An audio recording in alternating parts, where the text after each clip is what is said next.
guys, getting together with you today to go over the deadlift. We've got 5 tips that we're gonna go through today. And before we get into that, we're gonna go through a really in-depth warm-up. So look forward to that ahead.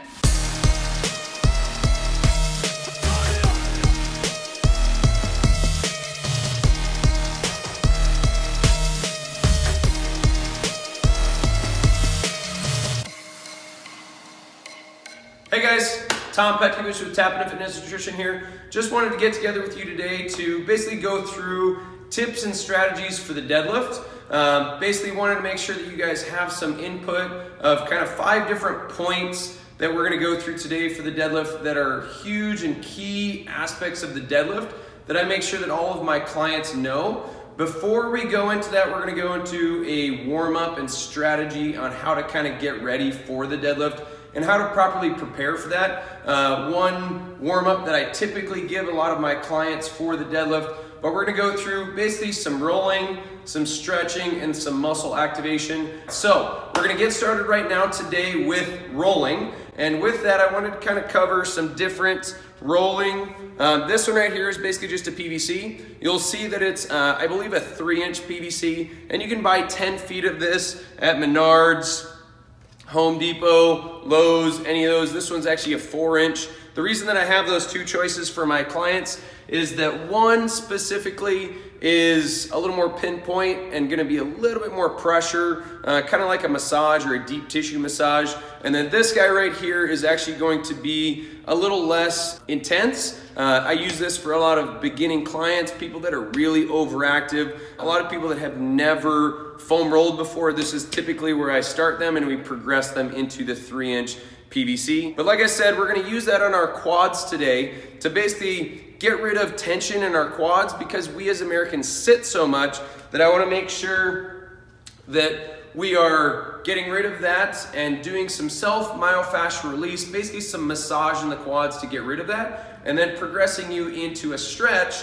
to elongate those muscles after we've kind of shut off that fascia, that surrounding tissue of that muscle, and then progressing you into some muscle activation of the glutes and the hamstrings overall. So as we go on to the deadlift, I'm gonna go ahead and welcome out Jen.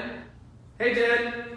So as we get started, I'm gonna grab these rollers, and what I'm gonna do is have Jen go and get set on her roller there. And as I have Jen get set, the biggest first thing that I want Jen to do is to start in a plank position. And as she's getting set in that plank position, I always coach my clients to start at the knee with the roller. Okay, so if she wants to go ahead and walk up a little bit further, yep, keep going and stop, good. Then from there, what I'm gonna have Jen do is take one ankle and set it behind one knee. And then from there, what her goal now is to put as much pressure into that one straight leg as she can handle. Now I'm gonna have her basically deload this foot and try to relax that leg as much as possible. And she's basically gonna work up on that quad to find as much tension as she can in that quad. And wherever she finds the most tension, that's where we're gonna have her stop. Okay, now you can do 2 things with this. You can roll kind of side to side with it and kind of change the position of your quad a little bit. And as you do that, you'll kind of look for a speed bump of tension. And as we look for that, I want basically to find where you find a like rubber band or something that snaps over. And then as she's there, what I'm gonna have her do is go ahead and flex her quad or her knee, bring her heel to her butt, and then as she's gonna come down and relax and basically work through that position. So go ahead and just do a few up and down for me, Jen.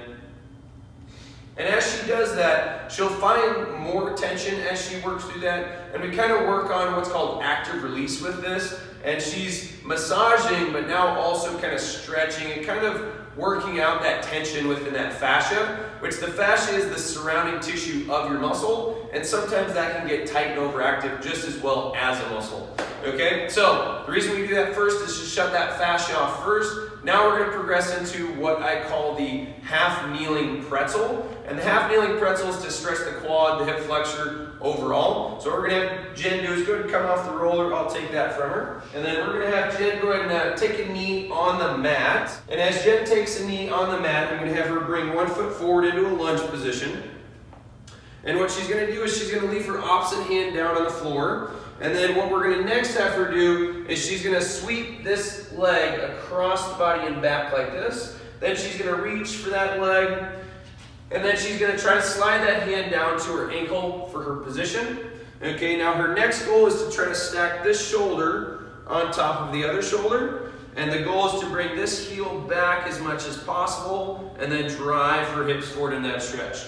Now, Jen will say, hey, this is quite a bit of a stretch, and some people can't even grab their foot for their position. So this is something you can set up against a wall. You can kind of help to basically put yourself into baby steps into this, and this is more of an advanced stretch. So if you're having difficulty getting into the stretch, comment below, and I can maybe do another future video or something else in the future for you guys. But again, goal is to stack shoulders here. Think about driving hips forward into the stretch, and you should be able to pinch this back glute and drive with your glute as you kind of push forward into that stretch, okay? So that's our stretch of the day that we're gonna include with that. So I'm gonna get Jen go and relax, come out of that. Now the reason that we wanna incorporate that with the rolling is that first the rolling is getting rid of that tension within the fascia, and then now what we're doing is getting rid of that tension within those hip flexors, okay? Because the goal of the deadlift is to activate the glutes, the hamstrings, and the abs.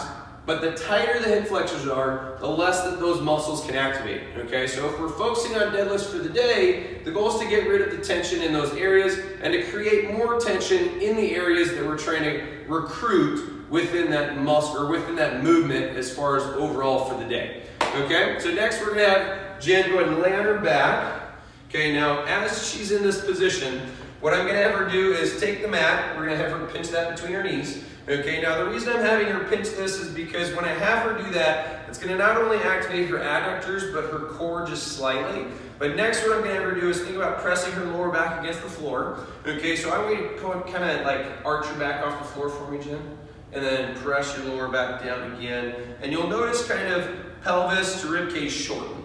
Okay, and the goal within that position is for us to activate those abs, flatten that lower back to get into as much of a safe position as possible, okay? And then my knees, ankles, and hips should create a straight line as far as position. Now what I'm gonna have her do is drive through the heels and basically drive the butt to the ceiling, maintaining that nice flat back for position, okay? Go ahead and come back to the floor. Go ahead and just give me 2 or 3 more of those, Jen. Now as she moves through that, you wanna make sure that as you drive to the top position, that you're not extending those abs to that top position, and we're focusing on making sure as I come down to the floor, come back to the floor, that as you touch your hips to the floor, the lower back touches as well. Okay, I wanna make sure that I'm keeping that core position throughout this entire position. Now the way that this transitions into the deadlift is meant to be a glute and a hamstring drive and a core stabilization movement. A lot of people, the reason that they don't do deadlifts is because they're doing them incorrectly. And the way that they're doing them incorrectly is they're moving too much of the core and they're not moving enough at the hips. Okay, so we gotta create more movement there, and this is a great stretch to stretch the hip flexors, but also to activate the glutes and the abs in that position if done correctly. So follow all of these cues. I'll take that from you, Jen. But now I'm gonna have Jen flip over into a plank position. She's gonna go ahead and set up on her hands for her plank. Okay, yep, and now in that position, what I'm working on here is that same position in the line that we just created with that bridge. Okay, so I'm actually gonna have Jen bring her knees down to the floor into a quadruped position. Now in this quadruped position, what I'm gonna have her do is basically do what I call a cat-cow for positioning. So Jen, go ahead and just do a few cat-cows for me. Okay, now that first one, you'll notice the biggest thing that I've coached Jen to do is focus on more lower ab position and a little bit less upper as far as shoulder blades, mainly because I'm trying to recruit as much of these lower ab muscles for that deadlift as much as possible. Typically, people have a hard time putting their belt buckle to their rib cage for position, and as we do this, I'm trying to really focus on those lower abs to getting those as short as possible in that position. Okay, so now I'm gonna have Jen bring it up as high as possible. Perfect. Now maintaining that flat back, go ahead and bring heels out and feet together. Good. Now then, notice that nice long line that she creates as far as that lower back position. Now I want to go ahead and put your heels together and drive your heels together. And you'll notice now glutes pinch and then core braces as well. Okay, now this long line is what we're looking for at the top of our deadlift position and a nice strong position. Go ahead and relax, Jen. Okay, so thanks Jen for all of our warm-ups. Those are all of our warm-ups that we're gonna do for the deadlift. We're gonna go ahead and set up for the deadlift now, and then we'll kind of walk into those 5 tips and those 5 strategies that we're gonna have Jen do and work on for the video today. All right, moving on to the deadlift. The first thing that we're gonna work on today is just bar position. Okay, so before we go into that, we're going to talk first about foot placement and hand position. And what we're going to work today is basically a traditional deadlift, not a sumo deadlift.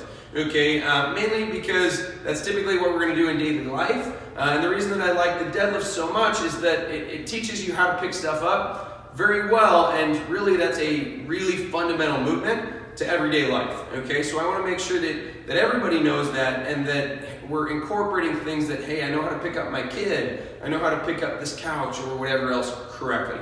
So foot position is going to be basically about hip width or just outside of shoulder width. Okay, those are your 2 options. Then from there, toes are going to turn out just slightly. Okay, so we'll set up first in parallel. Toes will turn out just slightly, Jen. And then from there, what we're going to do is basically set up on that bar position with basically hands about thumb's distance from those feet or those shins, okay? Then from there, what we'll do is make sure that my knees aren't in front of my forearms, but slightly back and behind the bar. So we'll have Jen lift the butt up just a little bit.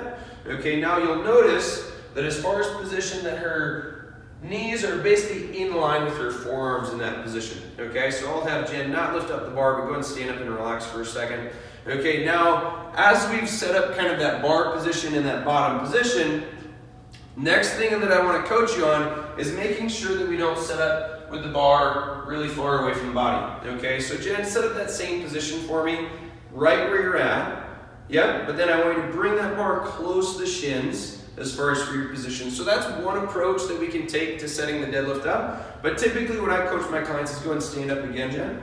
Okay, is what I typically tell my clients is walk to about 2 inches from the bar. Okay, because when I do move to the bar, my knees will move forward just slightly.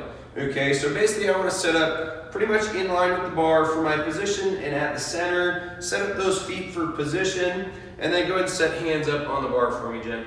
So perfect right there is for her bottom position. And she's already working on a good shoulder position, hip position. We'll talk about those here briefly.